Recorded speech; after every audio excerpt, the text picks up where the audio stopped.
मानहियो जान से छोड़बो नहीं आसान से मरलो पछीन के ले अइबो भगवान से।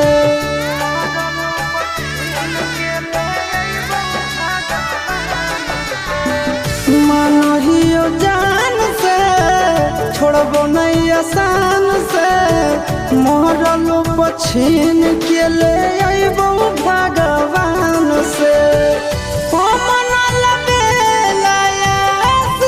मुँह मोड़ के मन से रानंदन से मुँह मोड़ के मत जइहे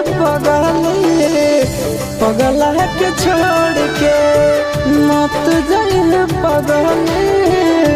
पगला के छोड़ के।